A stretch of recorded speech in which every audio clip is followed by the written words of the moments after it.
The House of Mirth by Edith Wharton. Book 1, Chapter 3. Bridge at Bellamont usually lasted till the small hours, and when Lily went to bed that night she had played too long for her own good.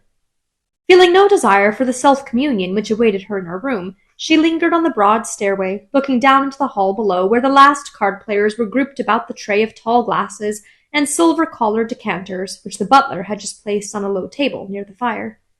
The hall was arcaded, with a gallery supported on columns of pale yellow marble. Tall clumps of flowering plants were grouped against a background of dark foliage in the angles of the walls. On the crimson carpet, a deerhound and 2 or 3 spaniels dozed luxuriously before the fire, and the light from the great central lantern overhead shed a brightness on the women's hair and struck sparks from their jewels as they moved. There were moments when such scenes delighted Lily, when they gratified her sense of beauty and her craving for the external finish of life. There were others when they gave a sharper edge to the meagreness of her own opportunities. This was one of the moments when the sense of contrast was uppermost, and she turned away impatiently as Mrs. George Dorset, glittering in serpentine spangles, drew Percy Gryce in her wake to a confidential nook beneath the gallery. It was not that Miss Bart was afraid of losing her newly acquired hold over Mr. Gryce. Mrs. Dorset might startle or dazzle him, but she had neither the skill nor the patience to effect his capture. She was too self-engrossed to penetrate the recesses of his shyness, and besides, why should she care to give herself the trouble? And most it might amuse her to make sport of his simplicity for an evening.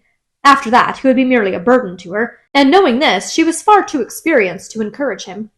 But the mere thought of that other woman, who could take a man up and toss him aside as she willed, without having to regard him as a possible factor in her plans, filled Lily Bart with envy. She had been bored all the afternoon by Percy Gryce. The mere thought seemed to awaken an echo of his droning voice, but she could not ignore him on the morrow. She must follow up her success, must submit to more boredom, must be ready with fresh compliances and adaptabilities, and all on the bare chance that he might ultimately decide to do her the honor of boring her for life. It was a hateful fate, but how escape from it? What choice had she? To be herself, or a Gertie Farish? As she entered her bedroom with its softly shaded lights, her lace dressing gown lying across the silken bedspread, her little embroidered slippers before the fire, a vase of carnations filling the air with perfume, and the last novels and magazines lying uncut on a table beside the reading lamp, she had a vision of Miss Farish's cramped flat, with its cheap conveniences and hideous wallpapers. No, she was not made for mean and shabby surroundings, for the squalid compromises of poverty. Her whole being dilated in an atmosphere of luxury. It was the background she required, the only climate she could breathe in. But the luxury of others was not what she wanted. A few years ago it had sufficed her. She had taken her daily meed of pleasure without caring who provided it. Now she was beginning to chafe at the obligations it imposed, to feel herself a mere pensioner on the splendor which had once seemed to belong to her. There were even moments when she was conscious of having to pay her way. For a long time she had refused to play bridge. She knew she could not afford it, and she was afraid of acquiring so expensive a taste. She had seen the danger exemplified in more than one of her associates. In young Ned Silverton, for instance, the charming fair boy now seated in abject rapture at the elbow of Mrs. Fisher, a striking divorcee with eyes and gowns as emphatic as the headlines of her case. Lily could remember when young Silverton had stumbled into their circle with the air of a straight Arcadian who has published charming sonnets in his college journal. Since then, he had developed a taste for Mrs. Fisher and bridge, and the latter at least had involved him in expenses from which he had been more than once rescued by harassed maiden sisters, who treasured the sonnets and went without sugar in their tea to keep their darling afloat. Ned's case was familiar to Lily. She had seen his charming eyes, which had a good deal more poetry in them than the sonnets, change from surprise to amusement, and from amusement to anxiety as he passed under the spell of the terrible god of chance, and she was afraid of discovering the same symptoms in her own case. For in the last year she had found that her hostesses expected her to take a place at the card table. It was one of the taxes she had to pay for their prolonged hospitality, and for the dresses and trinkets which occasionally replenished her insufficient wardrobe. And since she had played regularly, the passion had grown on her. Once or twice of late she had won a large sum, and instead of keeping it against future losses, had spent it in dress or jewelry, and the desire to atone for this imprudence, combined with the increasing exhilaration of the game, drove her to risk higher stakes at each fresh venture. She tried to excuse herself on the plea that, in the Trenner set, if one played at all, one must either play high or be set down as priggish or stingy. But she knew that the gambling passion was upon her, and in her present surroundings there was small hope of resisting it. Tonight the luck had been persistently bad, and the little gold purse which hung among her trinkets was almost empty when she returned to her room. She unlocked the wardrobe, and taking out her jewelry case, looked under the tray for the roll of bills from which she had replenished the purse before going down to dinner. Only $20 were left. The discovery was so startling that for a moment she fancied she must have been robbed. Then she took paper and pencil, and seating herself at the writing table, tried to reckon up what she had spent during the day.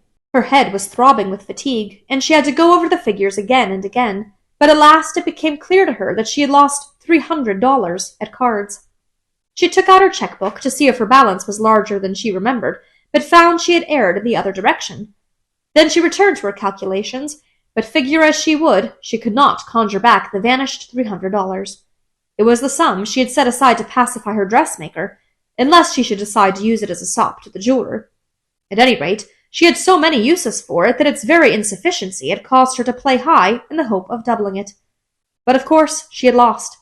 She who needed every penny, while Bertha Dorset, whose husband showered money on her, must have pocketed at least $500, and Judy Trenner, who could have afforded to lose $1,000 tonight, had left the table clutching such a heap of bills that she had been unable to shake hands with her guests when they bade her good night. A world in which such things could be seemed a miserable place to Lily Bart, but then she had never been able to understand the laws of a universe which was so ready to leave her out of its calculations. She began to undress without ringing for her maid whom she had sent to bed.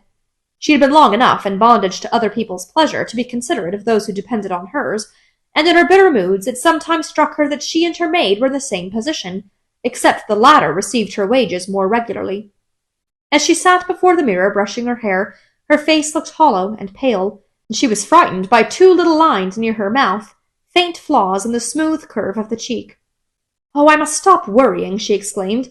"Unless it's the electric light," she reflected, springing up from her seat and lighting the candles on the dressing-table. She turned out the wall lights and peered at herself between the candle flames.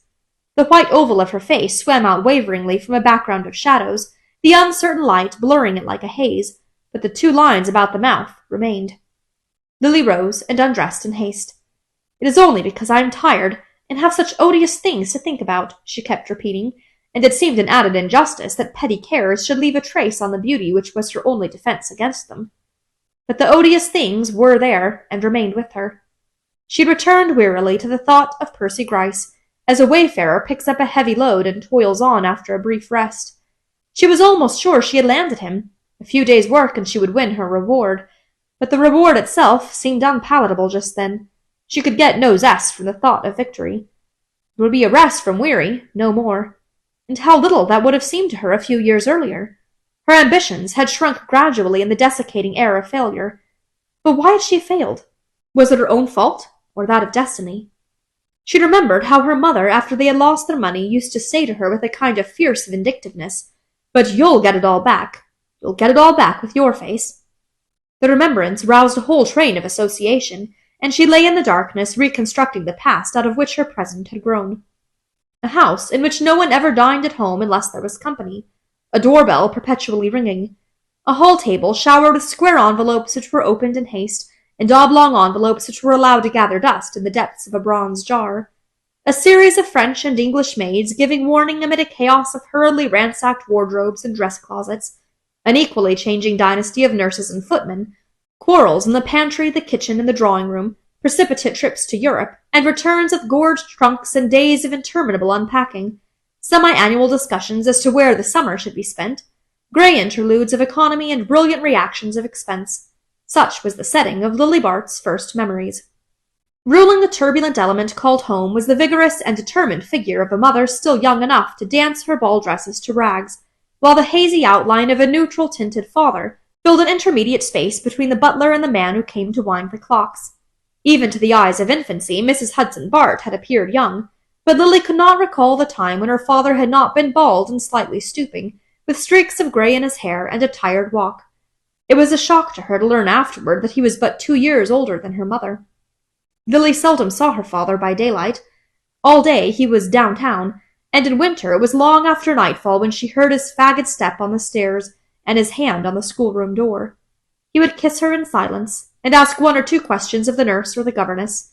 Then Mrs. Bart's maid would come to remind him that he was dining out, and he would hurry away with a nod to Lily.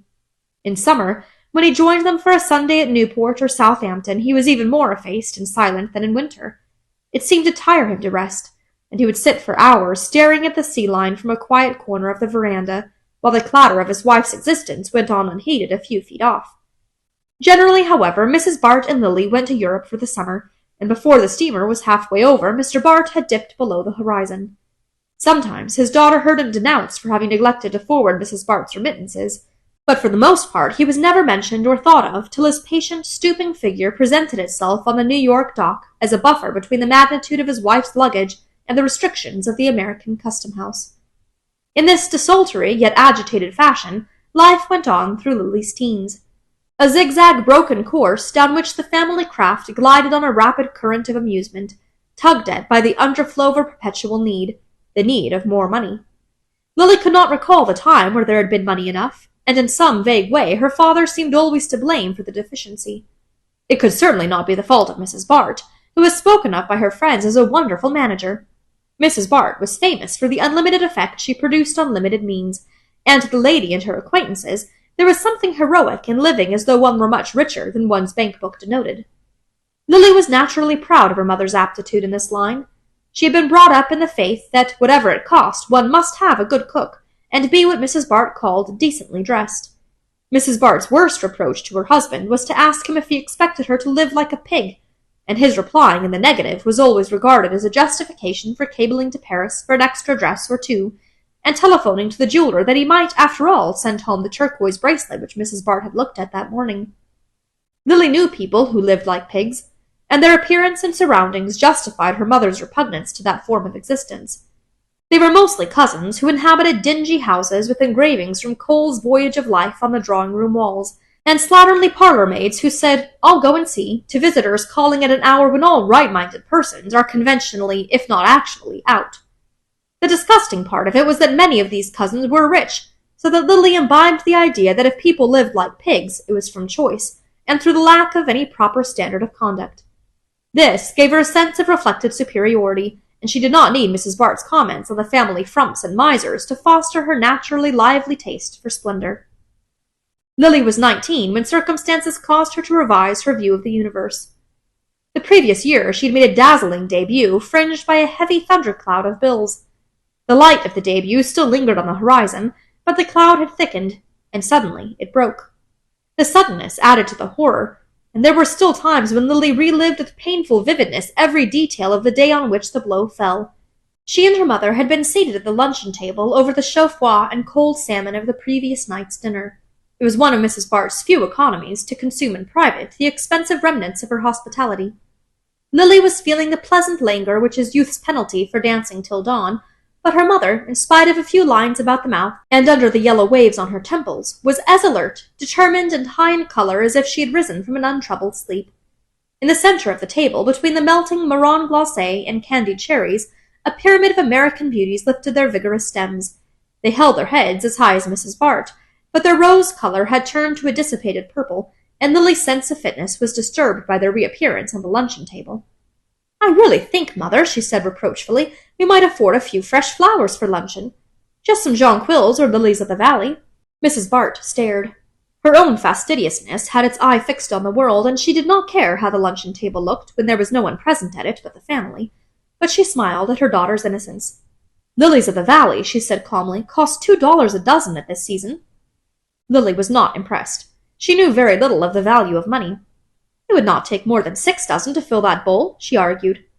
"6 dozen what?" asked her father's voice in the doorway.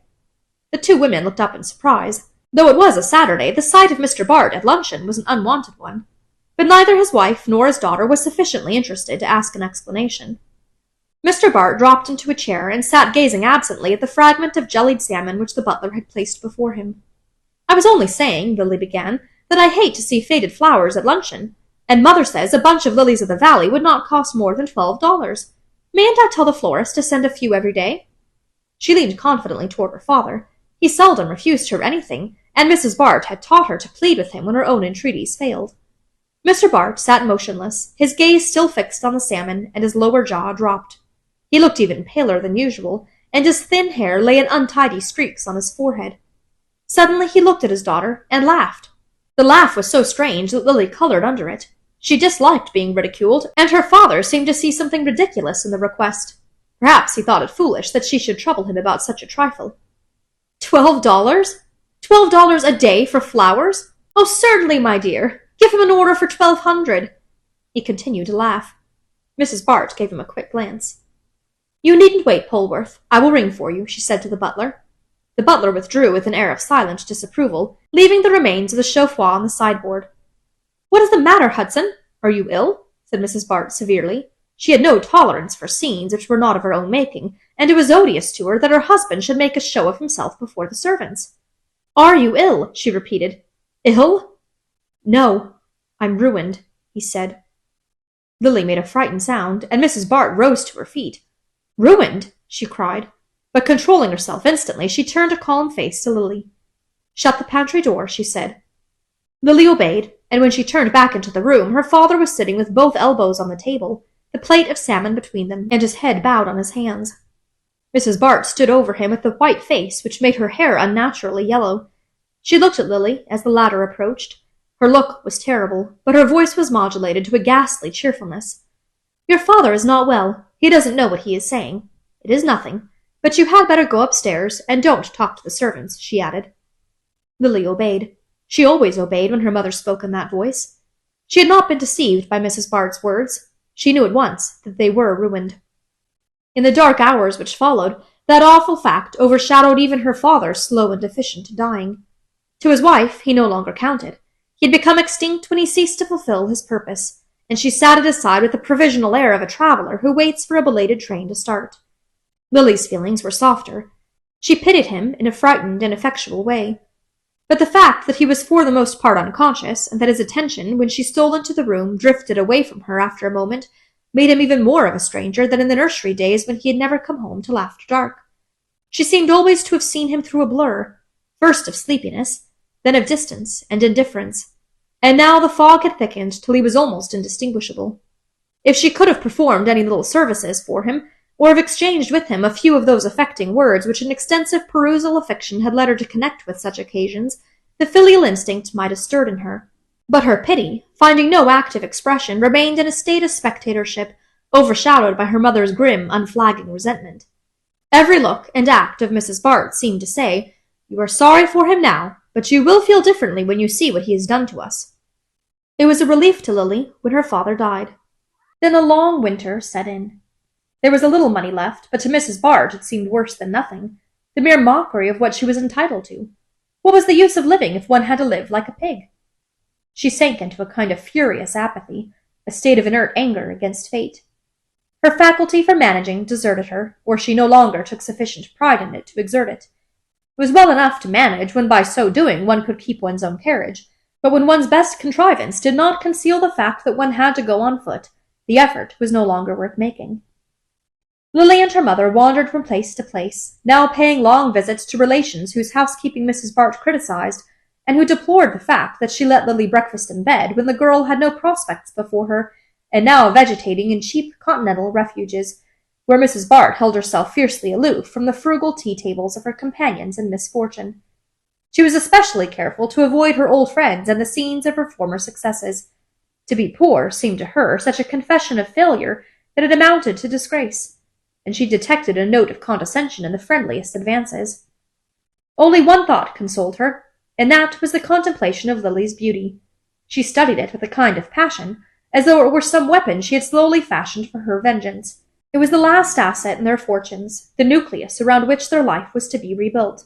She watched it jealously, as though it were her own property and Lily its mere custodian, and she tried to instill into the latter a sense of the responsibility that such a charge involved. She followed in imagination the career of other beauties, pointing out to her daughter what might be achieved through such a gift, and dwelling on the awful warning of those who, in spite of it, had failed to get what they wanted. To Mrs. Bart, only stupidity could explain the lamentable denouement of some of her examples. She was not above the inconsistency of charging fate, rather than herself, with her own misfortunes, but she inveighed so acrimoniously against love-matches that Lily would have fancied her own marriage had been of that nature, had not Mrs. Bart frequently assured her that she had been talked into it, by whom she never made clear. Lily was duly impressed by the magnitude of her opportunities. The dinginess of her present life threw into enchanting relief the existence to which she felt herself entitled. To a less illuminated intelligence, Mrs. Bart's counsels might have been dangerous, but Lily understood that beauty is only the raw material of conquest, and that to convert it into success, other arts are required. She knew that to betray any sense of superiority was a subtler form of the stupidity her mother denounced, and it did not take her long to learn that a beauty needs more tact than the possessor of an average set of features. Her ambitions were not as crude as Mrs. Bart's. It had been among that lady's grievances that her husband, in the early days, before he was too tired, had wasted his evenings in what she vaguely described as reading poetry, and among the effects packed off to auction after his death were a score or two of dingy volumes which had struggled for existence among the boots and medicine bottles of his dressing-room shelves. There was in Lily a vein of sentiment, perhaps transmitted from this source, which gave an idealizing touch to her most prosaic purposes. She liked to think of her beauty as a power for good, as giving her the opportunity to attain a position where she should make her influence felt in the vague diffusion of refinement and good taste. She was fond of pictures and flowers, and of sentimental fiction, and she could not help thinking that the possession of such tastes ennobled her desire for worldly advantages. She would not indeed have cared to marry a man who was merely rich. She was secretly ashamed of her mother's crude passion for money. Lily's preference would have been for an English nobleman with political ambitions and vast estates, or for second choice an Italian prince with a castle in the Apennines and an hereditary office in the Vatican. Lost causes had a romantic charm for her, and she liked to picture herself as standing aloof from the vulgar press of the Quirinal, and sacrificing her pleasure to the claims of an immemorial tradition. How long ago and how far off it all seemed! Those ambitions were hardly more futile and childish than the earlier ones which had centred about the possession of a French jointed doll with real hair. Was it only 10 years since she had wavered in imagination between the English earl and the Italian prince? Relentlessly, her mind travelled on over the dreary interval. After 2 years of hungry roaming, Mrs. Bart had died of a deep disgust. She had hated dinginess, and it was her fate to be dingy. Her visions of a brilliant marriage for Lily had faded after the first year. People can't marry you if they can't see you, and how can they see you in these holes where we're stuck? That was the burden of her lament, and her last adjuration to her daughter was to escape from dinginess if she could. Don't let it creep up on you and drag you down. Fight your way out of it somehow. You're young and can do it, she insisted. She had died during one of their brief visits to New York, and there Lily at once became the centre of a family council composed of the wealthy relatives whom she had been taught to despise for living like pigs. It may be that they had an inkling of the sentiments in which she had been brought up, for none of them manifested a very lively desire for her company. Indeed, the question threatened to remain unsolved till Mrs. Peniston, with a sigh, announced, "I'll try her for a year."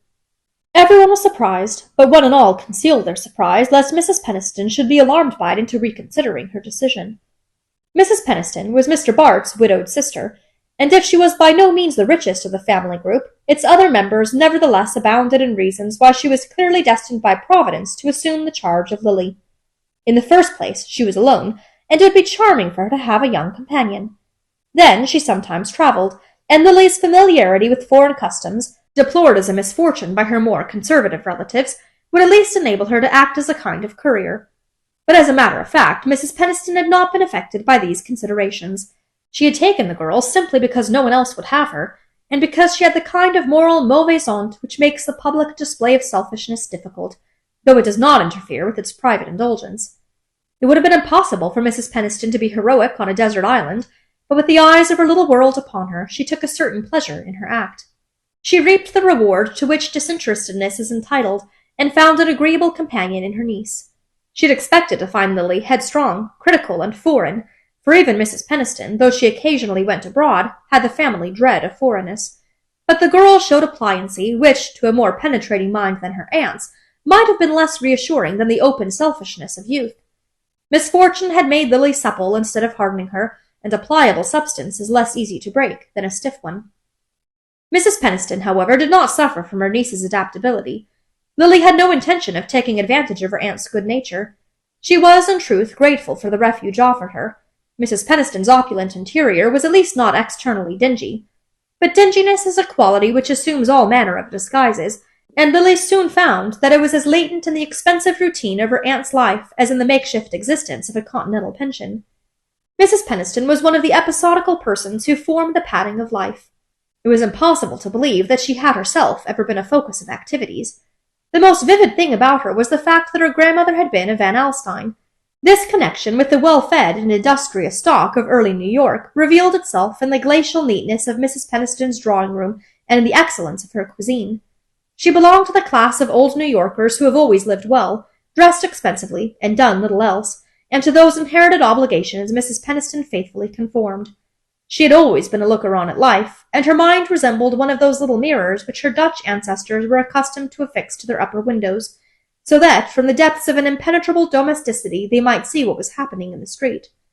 Mrs. Peniston was the owner of a country place in New Jersey, but she had never lived there since her husband's death, a remote event which appeared to dwell in her memory chiefly as a dividing point in the personal reminiscences that formed the staple of her conversation. She was a woman who remembered dates with intensity, and could tell at a moment's notice whether the drawing-room curtains had been renewed before or after Mr. Peniston's last illness. Mrs. Peniston thought the country lonely and trees damp, and cherished a vague fear of meeting a bull. To guard against such contingencies, she frequented the more populous watering places, where she installed herself impersonally in a hired house, and looked on at life through the matting screen of her veranda. In the care of such a guardian, it soon became clear to Lily that she was to enjoy only the material advantages of good food and expensive clothing, and, though far from underrating these, she would gladly have exchanged them for what Mrs. Bart had taught her to regard as opportunities. She sighed to think what her mother's fierce energies would have accomplished had they been coupled with Mrs. Peniston's resources. Lily had abundant energy of her own, but it was restricted by the necessity of adapting herself to her aunt's habits. She saw that at all costs she must keep Mrs. Peniston's favour till, as Mrs. Bart would have phrased it, she could stand on her own legs. Lily had no mind for the vagabond life of the poor relation, and to adapt herself to Mrs. Peniston she had, to some degree, to assume that lady's passive attitude. She had fancied at first that it would be easy to draw her aunt into the whirl of her own activities, but there was a static force in Mrs. Peniston against which her niece's efforts spent themselves in vain. To attempt to bring her into active relation with life was like tugging at a piece of furniture which was screwed to the floor. She did not, indeed, expect Lily to remain equally immovable. She had all the American guardian's indulgence for the volatility of youth. She had indulgence also for certain other habits of her niece's. It seemed to her natural that Lily should spend all her money on dress, and she supplemented the girl's scanty income by occasional handsome presents meant to be applied to the same purpose. Lily, who was intensely practical, would have preferred a fixed allowance, but Mrs. Peniston liked the periodical recurrence of gratitude evoked by unexpected checks, and was perhaps shrewd enough to perceive that such a method of giving kept alive in her niece a salutary sense of dependence. Beyond this, Mrs. Peniston had not felt called upon to do anything for her charge. She had simply stood aside and let her take the field. Lily had taken it, at first with the confidence of assured possessorship, then with gradually narrowing demands, till now she found herself actually struggling for a foothold on the broad space which had once seemed her own for the asking. How it happened, she did not yet know. Sometimes she thought it was because Mrs. Peniston had been too passive, and again she feared it was because she herself had not been passive enough. Had she shown an undue eagerness for victory? Had she lacked patience, pliancy, and dissimulation? Whether she charged herself with these faults or absolved herself from them made no difference in the sum total of her failure. Younger and plainer girls had been married off by dozens, and she was 29, and still Miss Bart. She was beginning to have fits of angry rebellion against fate, when she longed to drop out of the race and make an independent life for herself. But what manner of life would it be? She had barely enough money to pay her dressmaker's bills and her gambling debts, and none of the desultory interests which she dignified with the name of tastes was pronounced enough to enable her to live contentedly in obscurity. Ah, no, she was too intelligent not to be honest with herself. She knew that she hated dinginess as much as her mother had hated it, and to her last breath she meant to fight against it, dragging herself up again and again above its flood, till she gained the bright pinnacles of success which presented such a slippery surface to her clutch.